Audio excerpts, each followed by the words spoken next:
অনেকদিন আগের কথা না, আজ থেকে 32 বছর আগে যে সময় আমার সাথীরা মাসে 1000-1500 টাকা খরচ করতো, আমার আব্বার দেওয়া টাকা আমি 12 বছরে 100 টাকার বেশি পাই নাই। আমাকে লেখাপড়া থেকে বিরত রাখতে পারে নাই অভাবে। আল্লাহ পাক আমার তকদিরে রেখেছিল আমি গহরডাঙ্গা বোর্ডে টাইটেলে মৌলানার ক্লাসে ফার্স্ট স্ট্যান্ড করেছি পুরো বোর্ডের ভিতরে। এত অভাব আর গর্বতের ভিতর দিয়া, অভাবের ভিতর দিয়া আমি ছাত্র ভাইদের পুরন ছিঁড়া লুঙ্গি পরছি। ওয়ালা তানসা নাসিবাকা মিনাদ দুনিয়া। স্যান্ডেল কিনতে পারি না, আব্বা দিতে পারে নাই। ছাত্র ভাইদের ফেলাইনে পাঁচ, তাতে সেলাইনির পাইপ দিয়ে ফিতে লাগাইয়া আমি তাই পড়ছি। আমি নিজেও মাঝে মাঝে স্বীকার করি। এখন আল্লাহ তাআলা আমাকে অনেক ভালো রেখেছে। 6 বার হজ উমরা করছি, 4টে ছেলেকে দিয়ে 5 বার উমরা করাইছি। আল্লাহ তাআলা আমারে দামি গাড়ি দিয়েছে, 3 তলা বাড়ি দিয়েছে, লক্ষ লক্ষ টাকা আমার মাদ্রাসায় 1 কোটি টাকা দেওয়ার তৌফিক দিয়েছে, যাকাত ফরজ করে দিয়েছে, কুরবানি ওয়াজিব করে দিয়েছে। আমি এখন অনেক ভালো।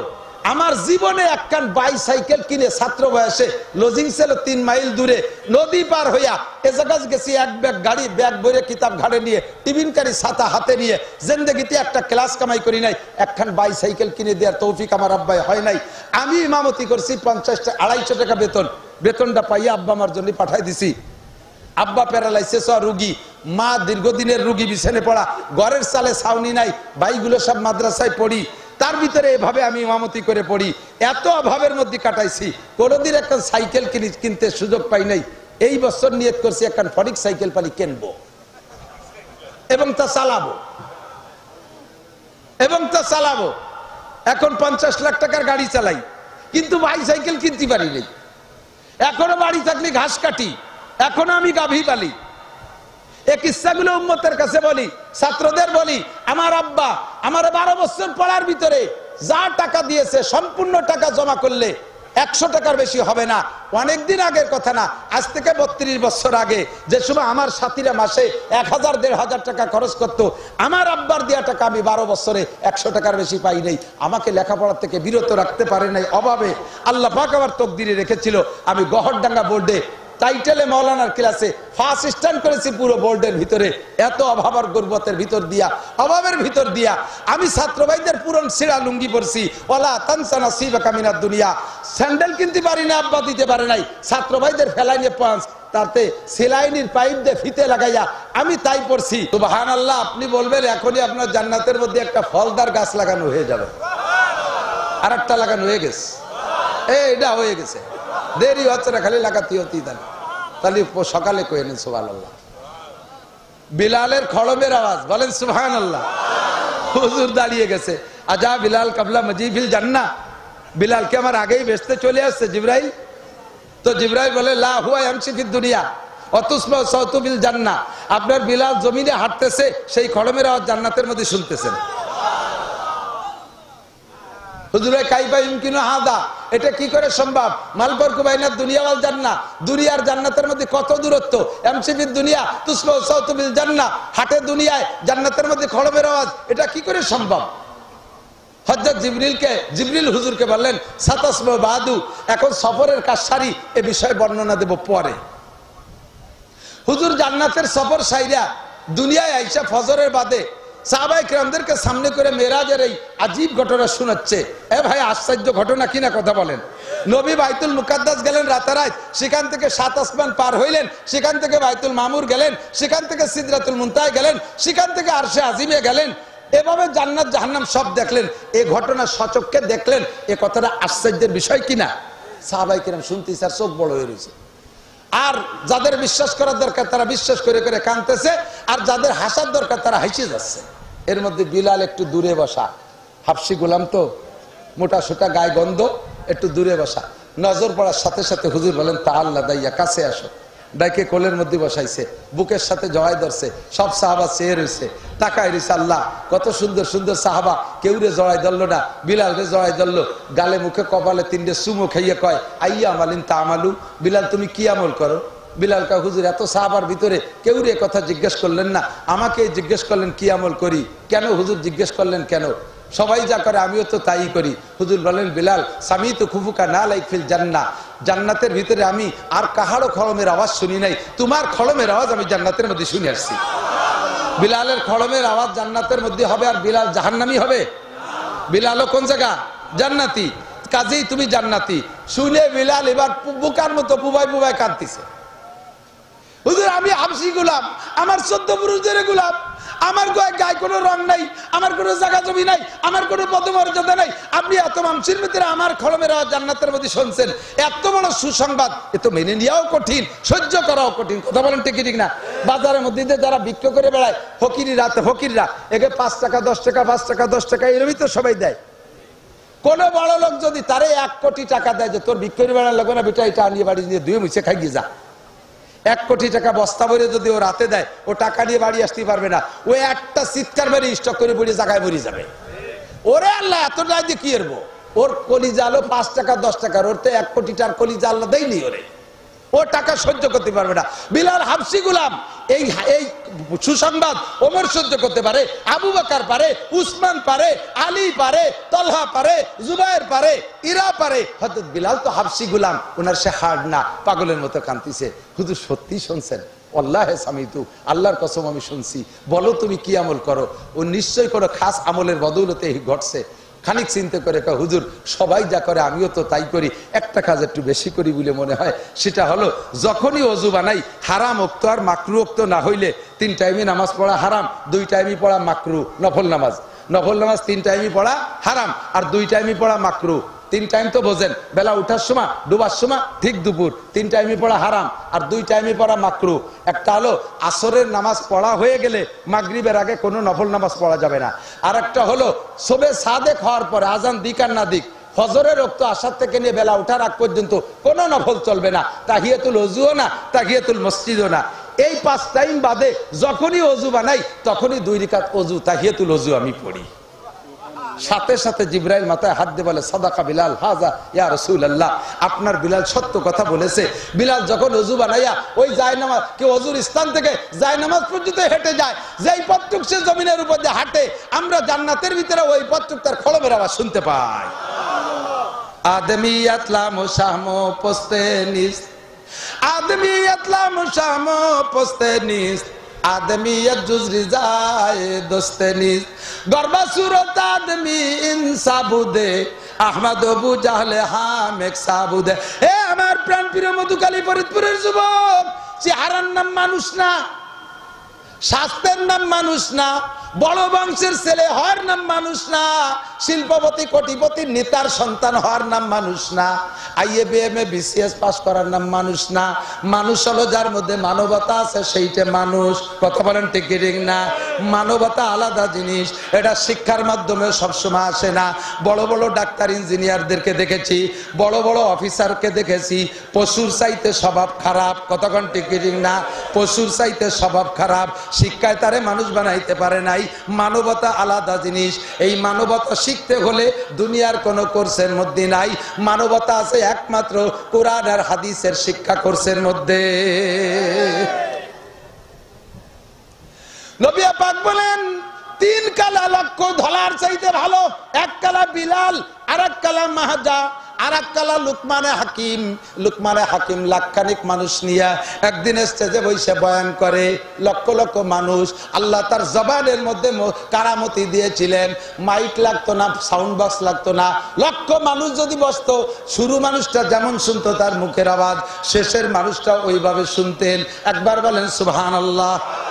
বয়ান করতেছেন, এই কালো মানুষটা মাঝখান থেকে আর একজন কালো উঠে আইছে, বয়সী এক কালো, উনার বয়সী, পাশে ঘুরে আইসে পাশে বইসা একটা কথা জিজ্ঞেস করবে, সাহস পাচ্ছে না, পাশে আইসে একবার গাছ সাথে ডলা দেয়, আবার সরিয়ে বসে। বয়ানের ভিতরে তো লাস্টে উনি বলতে, আমি এতই ঘষাঘষি করতেছেন, কি কিছু বলবেন? কয় যে ভাইজান একটা কথা কব, তা সাহস পাচ্ছি না। কি ভয়ের কি আছে বলেন? কয় যে না বলবো না, মানে ওনাদের কি অনুমতিটা টাইট করতেছে, না বলবো না।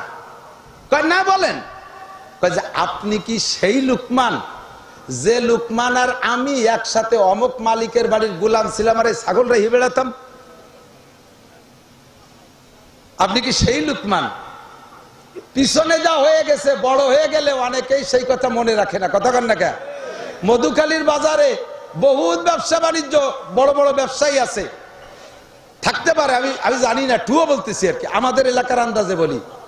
একসময় তারা এই জায়গায় যে ভ্যান রিক্সা চালায় বেড়াইছে, পরের মাঠে কামলা কিষেন দেশে, আল্লাহ তাআলা ভাগ্যের পরিবর্তনে এখন কোটিপতি বানাইয়া বাজারের বড় ব্যবসায়ী বানাইছে, শিল্পপতি কোটিপতি বানাই বেলাইছে। এরকম হতে পারে কি পারে না? যখন বড় লোক হয়ে যায় তখন তারে যদি বলা হয় আপনারা এইরকম ছিলেন না, জব দেয় কি, shut up, no talk but উস্কুত, কথা মোটে কবি না, আমার 14 পুরুষ ধরে জমিদার। অথচ দুই বাপ বেটা 30 বছর আগে মাঠে কামলা দিয়ে বেড়াইছে, আছে না নাই? এই হালাতকে, পিছনের হালাত ভুলে যায় যারা, তারা ফকিরের হাতে ভিক্ষা দিতে পারে না। হ্যাঁ, ফকির যদি রাজা হয় ফকিরের স্বভাব যায় না। এই জাতীয় দোকানদার ব্যবসায়ীরা বড় লোক হয়ে গেলে তারা ফকিরের খবর নেয় না। আল্লাহ পাক এদেরকে নিষেধ করে, ওয়ালা তানসা নাসিবাকা মিনাদ দুনিয়া ওয়া আহসিন কামা আহসানাল্লাহু ইলাইক। যেই বড় লোক ভিক্ষা দেয় না, বুঝবেন যে ওই বড় লোক একসময় ভিক্ষুক ছিল। ওই ভিক্ষের স্বভাব এখনো তার যায় নাই, খয়রাতি স্বভাব।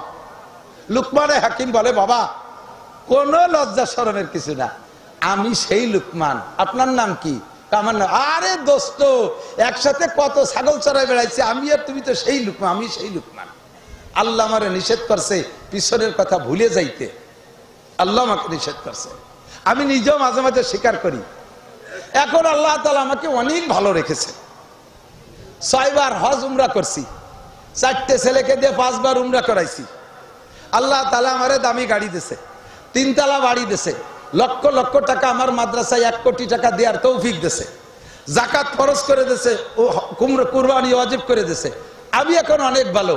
আমার জীবনে একখান বাইসাইকেল কিনে ছাত্র বয়সে লজিং ছিল 3 মাইল দূরে, নদী পার হইয়া এ জায়গায় গেছি, এক ব্যাগ গাড়ি, ব্যাগ ভরে কিতাব ঘাড়ে নিয়ে, টিফিনকারী ছাতা হাতে নিয়ে, জিন্দেগিতে একটা ক্লাস কামাই করি নাই, একখান বাইসাইকেল কিনে দেওয়ার তৌফিক আমার আব্বাই হয় নাই।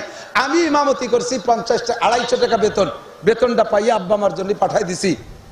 আব্বা প্যারালাইসিস রুগী, মা দীর্ঘদিনের রুগী, বিছানে পড়া, ঘরের চালে ছাউনি নাই, ভাইগুলো সব মাদ্রাসায় পড়ি, তার ভিতরে এভাবে আমি ইমামতি করে পড়ি।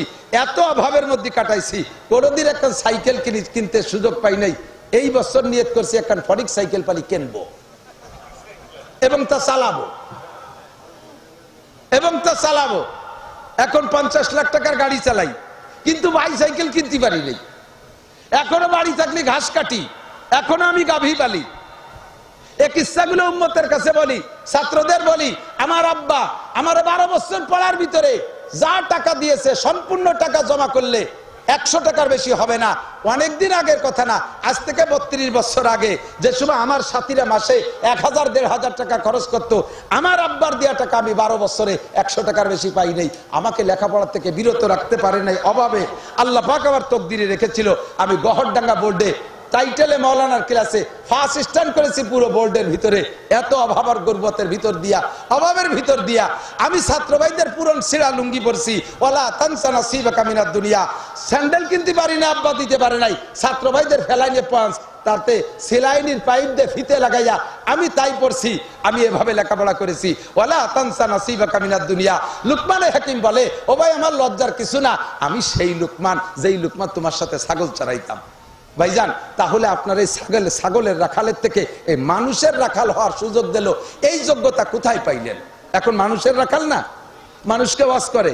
আপনি ছিলেন ছাগলের রাখাল, এখন মানুষের কমান্ডার হইলেন কিভাবে? তখন লুকমানে হাকিম বললেন, যেই গুণে আমি, যুবক তোমার ওয়াজের দ্বারা আমি চলে আইছি, এদিক গাই দোয়াতে এলে আগে ফানাতে হয় না ফানায় টানলি পারা বান ছিঁড়ে যাবে, দুধ বেরোবে না, ঠিক না? তো ওয়াজেরও সিস্টেম, শুরুতে খালি ফানাতে, শেষে হলো দোয়ানোর সময়। ফানানো হয়ে গেছে, দোয়ানোর সময় যদি বালতি সরাই নিয়ে বাড়ি চলে যায়, তাহলে দুধ মাটিতে পড়ে যাবে না? ফানানো হয়ে গেছে, এখন দোয়ানোর সময়, এখন কেউ নড়বে না, বালতি হা করে পাইতে বসে থাকতে হবে। তো লুকমানে হাকিম বলেন, আমি যেমন ছাগলের রাখালের থেকে এখানে আসছি, তুমিও এখনো ছাগলের রাখালের থেকে চেয়ারে আসতে পারবা। ও যুবক, তুমি কখনো কোনো বক্তার ওয়াজ এ উদ্দেশ্যে শুনো না, শুনতে ভালো লাগে শুনতেছি, আমি তোর কোনোদিন ওই চেয়ারে যাব না। অত খেয়ালুরি শুনে লাভ কি? মাথায় মাথায় 2-4টে শুনলি তো যথেষ্ট। নো, প্রত্যেকটা কথা মনে রাখবা। আল্লাহ তাআলা যদি তোমারে পছন্দ করে আর এই কয়েকটা গুণ যদি তোমার মধ্যে তুমি আনতে পারো, তাহলে লুকমানে হাকিমের মতো ছাগলের রাখাল থেকে যেমন মানুষের কমান্ডার বানাইছে, তোমারে স্কুল থেকে এনে বক্তা বানাইতে পারে, কলেজ থেকে এনে বক্তা বানাইতে পারে, রাখাল থেকে এনে বক্তা বানাইতে পারে, ব্যান্ডিকশন থেকে এনে বক্তা বানাইতে পারে। আল্লাহ তাআলা বাংলাদেশের সর্বশ্রেষ্ঠ সম্মানে তোমাকে সম্মানী করতে পারে, পারে কি পারে না? আল্লাহর কুদরত আছে না নাই? তো বলেন ভাই, যে গুণগুলোর কারণে আপনি এই সম্মান পেয়েছেন সেই গুণগুলো কি? এক নম্বর, কয়েকটা অঙ্গকে কন্ট্রোল করা, কয়েকটা অঙ্গকে কন্ট্রোল করা, জাস্ট কয়েকটা অঙ্গ, আমার দিক কয়েকটা অঙ্গ। এক নম্বরে চোখ, এক নম্বরে চক্ষু। কেন? চোখ হলো সব আকামের রাহবার। রাহবার বোঝেন তো? গাইড, পথ প্রদর্শক। যত প্রকার অন্যায় এ সব কিছুর রাহবারি, পথ প্রদর্শন কে করে? চোখে করে। অমুকের দালানটা দেখতে ভালো, দখল করতে হবে, চোখে দেখছো বিদায় ভালো লাগছে, দখল করতে হবে। অমুকের পজিশনটা চোখে দেখছো ভালো, তাই দখল করতে হবে। অমুকের মেয়েটা চোখে দেখছো ভালো, তাই অপহরণ করতে হবে। অমুকের প্যান্ট জাঙ্গিয়ে এগুলো দেখে ভালো লাগছে, চোখে পছন্দ করা দিছে, বাস ওইরকম তা বানাতে হবে। অমুকের চুল কাটা চোখে দেখছো, কুত্তো চুলাই দিয়ে উপরে নিয়ে রেখে দিয়েছে, কয় না চোখে ভালো লাগছে, ওইভাবে চুল কাটাইতে হবে। অমুকের দাড়ির কাটিং, মেসি কাটিং, এটা দেখে চোখে ভালো লাগছে, ওই মেসি কাটিং এর দাড়ি রাখতে হবে। এই সব আকামের গুরুকে, এই চোখটারে কন্ট্রোল করো, নিচু করো। কুল্লিল মুমিনিন ইয়াগুদ্দু মিন আবসারিহিম, হে নবী বলে দাও পুরুষদেরকে তোমার উম্মতের চোখের নিচে রাখো, চক্ষুকে নিচু করো, কুদৃষ্টি থেকে বাঁচাও। এই যুবকরা আমার দিক তাকাও, পরের মেয়ের দিকে তাকাইও না, এতে চোখের ক্ষতি হয়, ব্রেনের ক্ষতি হয়। মানুষের ব্রেন, ছাত্রদের বলি, ব্রেন নষ্ট হওয়ার জন্য সব চাইতে, খেয়াল করে না, ব্রেন নষ্ট হওয়ার জন্য আবার খেয়াল করে না। কেন বলতেছি? যাতে তুমি ভালো করে খেয়াল করো। জীবন ভরে পড়িয়ে পাস তো দূরের কথা, ফেলও করো না। ফেল করতে তো কিছু ভালো লাগে, যা ভাইছো তাতে ফেলও হয় না। কেন? যা বড়ি মনে থাকে না, মোড়ে কি কচু থাকবে, যা দেখে আসো রাস্তায় পড়ার সময় বইয়ের মধ্যে তাই দাও। ফেসবুক আর ইন্টারনেট আর ইউটিউব আর গুগলে যাইয়ে দুনিয়ার আওয়াজ আওয়াজ দেখছো, এই চোখে তোমার সর্বনাশটা করে দিছে। কতক্ষণ? ব্রেন নষ্ট হওয়ার জন্য সবচাইতে বড় হাতিয়ার হলো চোখ। বিশ্বাস না হয় আমি একেবারে হাতে ধরে প্রমাণ করি, দেখবেন অন্ধ মানুষের ব্রেন ভালো, অন্ধ মানুষের ব্রেন ভালো। এখনই ফোন দেবো, আমার কাছে একটা বক্তার নাম আছে, মাওলানা মকসুদুল হক, রংপুরি, অন্ধ, বিলকুল অন্ধ। এই ভদ্রলোক যার কণ্ঠ একবার শোনে, তার নাম শুনলে এইভাবে ফোনে হোক আর ডাইরেক্ট হোক, সাথে সাথে চিনে ফেলায়।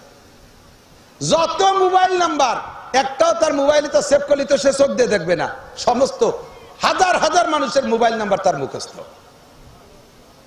বেশি দূর না, অত দূর রংপুর বেশি, এই বাঙ্গা যাবেন, হাফেজ আবু বকর আমার বাড়ি গেছে ওয়াজের দাওয়াত দিতে, ঘন্টা দুই গল্প স্বল্প রেখা, হুজুর নাম্বারটা দেন যাতে যোগাযোগ করতে পারি। আমি কই নেবা কিসি? কয় যে কোন মুখস্থ রাখ পানি, কতদিন থাকবে? কয় যে মরা বন্ধু থাকলি তো হলো। আশ্চর্য। আমি নাম্বার বলে দিছি, বলার পরে ঘন্টা খানিক আরো গল্প করছি, এবার হলে ইচ্ছে হয়ে যাতে ওর নাম্বার ভুলবো, এই ভাও গল্প আজে বাজে করে টেরে গেলাম। বলো তো কি আমার নাম্বার কত? 01712859380।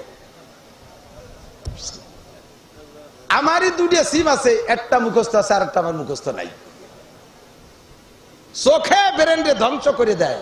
চোখে কন্ট্রোল করো, চোখে কন্ট্রোল করো। পরের মেয়ের দিক তাকাইস না, পরের সৌন্দর্য দিক তাকাইস না, আজে বাজে ছবি দেখিস না। তাকানোর জায়গা আছে, আব্বার দিক তাকাও। একবার মহব্বতের সাথে তাকাবা, একটা কবুল হজের সওয়াব পাবা। স্ত্রীর দিকে তাকাবা, স্ত্রীর দিকে তাকাবা, তোমার আমলনামায় একটা নেকি কমপক্ষে লেখা হয়ে যাবে। সন্তানের দিক তাকাবা, নেকি লেখা হবে। ভাইয়ের দিক তাকাবা, নেকি লেখা হবে। বোনের দিক তাকাবা, নেকি লেখা হবে। ছেলে মেয়ের দিক তাকাবা, নেকি লেখা হবে। দাদা দাদির দিক তাকাবা, নেকি লেখা হবে। আল্লাহ চোখ দিয়েছে কোরআন দেখার জন্য, সেই চোখ দিয়ে কোরআন দেখলি না, নবেল নাটক দেখলি, ধ্বংস হয়ে যাচ্ছ। সেজন্য মাঠের থেকে যদি এখানে আসতে চাও, স্টেজের বক্তা হতে চাও, তাহলে তুমি এক নম্বরে চোখে কন্ট্রোল করো, আল্লাহর কোরআন দেখো, কিতাবাদি দেখো। দুই নম্বরে কান, এরে আজে বাজে শুনিস না। মানুষের দেহের ভিতরে যত অঙ্গ আছে এই সব অঙ্গের একটা বিরতি আছে, সব অঙ্গের একটা বিরতি আছে। এদিক তাকান, দুইটা অঙ্গ মানুষে মরা ছাড়া আর ঘুমানো ছাড়া তাদের বিরতি নাই। সজাগ আছি, চোখ বন্ধ করে থাকলাম, কিছু দেখি না, তাহলে চোখ বিরতি। সজাগ আছি, মুখ বন্ধ করে রাখলাম, জবান বিরতি। সজাগ আছি, আত্রে ঝুলে রাখলাম, কিছু আরবো না, হাত বিরতি। দাঁড়ায় থাকলাম, হাঁটবো না, পাও বিরতি, ঠিক না? চোখ বন্ধ করে রাখলাম, দেখবো না, চোখের বিরতি, ঠিক না? কিন্তু কান আর না, কান আর কলম, মন আর এমিয়া তো ঘুমলিও চালু থাকতে হবে, তাই তো বেঁচে থাকা যায় না। না, কান আর মন যতক্ষণ সজাগ থাকবেন, যত ফ্রি মাইন্ড করেন, মনে সব মুছে ফেলাও, এই মুছে ফেলতেও তো মনে একটা কিছু করা লাগে। মন কোনো সময় ফ্রি থাকে না যতক্ষণ সজাগ থাকে। আর কান, এই কানডারে কাজে লাগাবা কোন জায়গা? ইস্তেমায়ে কওলে রহমান জিক্রে গোশ, তাতুয়ানি রোজ শব্দার জিক্রে কোশ।